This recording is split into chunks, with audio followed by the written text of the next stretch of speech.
Good morning. Welcome to ask spoken English academy. मी आरती बाके परत एक नवीन व्हिडिओ घेऊन तुमच्या समोर आली आहे. आता परत आपण सिंपल पास्ट टेन्सच्या व्हिडिओमध्ये आहोत. वेगवेगळ्या प्रकारचे सेंटेन्सेस कसे होतात, निगेटिव्ह कसे होतात ते आपण ऑलरेडी बघितलेलं आहे. आज आपण बघणार आहे की जर सिंपल पास्ट टेन्स एखादा WH टाइप वर्ड घेऊन क्वेश्चन तयार करायचा तर तो कसा होऊ शकतो. First of all will see the structure.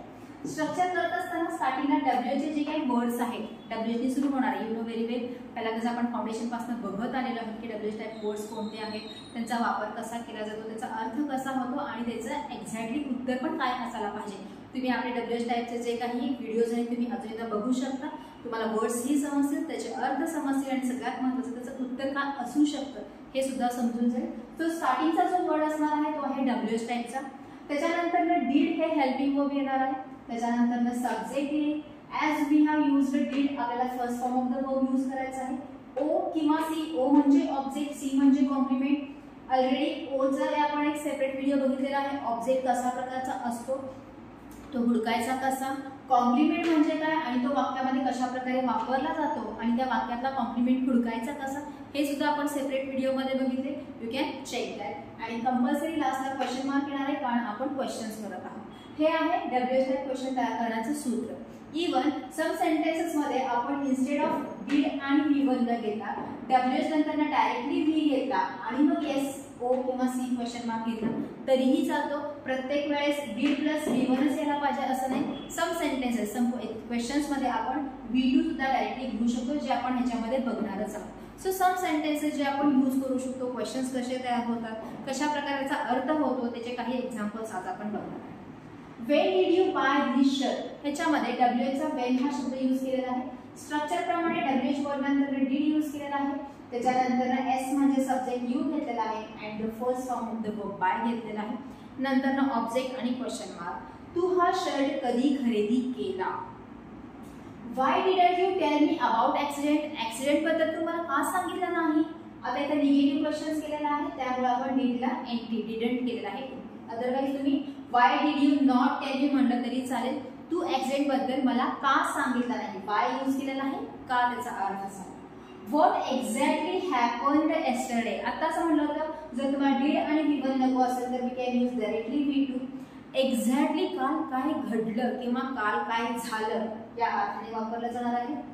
What do you think. तुला काय वाटतं. Who stole the golden ornaments? Again इथे आपण काय केलेलं आहे, V2 चा वापर केला आहे. तुला काय वाटतं सोन्याचे दागिने कुणी चोरले. What did mom say after result? आईने रिझल्ट नंतर काय आई काय म्हणाली या अर्थाने. Who told you this? हे तुला कोणी सांगितलं. अगेन आपण ह्याच्यामध्ये V2 वापरलेला आहे, did आणि V1 न वापरता. तुला हे कोणी सांगितलं. When did Shekhar join army? शेखरने आर्मी कधी जॉईन केली. Which place did Tara visit? ताराने कोणत्या जागेला कोणत्या ठिकाणाला भेट दिली या अर्थाने ह्याचा वापर आहे. म्हणजे WH टाइप वर्ड त्याच्यानंतर did आणि फर्स्ट फॉर्म किंवा WH टाइप वर्ड V2 आणि मग सब्जेक्ट. कंपल्सरी प्रत्येक सेंटेन्सच्या नंतर आपण क्वेश्चन मार्क घेतलेला आहे. Whom did you call last night? काल रात्री तू कोणाला कॉल केला किंवा केली. Which country did Shastri family shift to? Shastri family कोणत्या देशामध्ये शिफ्ट झाले. Who used my perfume without my permission? इथे परत V2 डायरेक्टली घेतलेला आहे. माझ्या परवानगीशिवाय माझं परफ्यूम कुणी वापरलं. Who did this? हे कोणी केलं. आता तुम्ही म्हणाल की ते did V1 आहे का V2 आहे. ऑफकोर्स ऍज अ V2 आपण इथे वापरलेला आहे कारण ते परत did आणि V1 म्हणजे who did do this च्या ऐवजी आपण डायरेक्टली who did this असं घेतलेलं आहे. Why did you not attend the seminar? तू सेमिनार का अटेंड केली नाही. With whom did Rajesh start the food business? राजेशनी कुणासोबत फूडचा बिझनेस सुरू केला. आणि Whose notes did you use for exam? तू एक्झाम साठी कोणाचे नोट्स यूज केला. Why did you cut the tree? तू झाड का कापला. प्रत्येक ठिकाणी तुम्हाला केला, गेला, विचारला, सांगितला, म्हणाले अशा प्रकारचे शब्द लास्टला आलेले दिसतील विथ क्वेश्चन मार्क. म्हणजे जे आपण सिंपल पास्टच्या अफर्मेटिव्ह सेंटेन्स मध्ये बघितलं होतं, आला, गेला, बसला, उठला, सांगितला, विचारला, तेच क्वेश्चन मध्ये फक्त आपण WH टाईप वापरल्यानंतर कोण आला, कधी आला, कसा आला, कुठे आला, कुणासोबत आला, या अर्थाने तिथे काय झालेले चेंजेस झाले.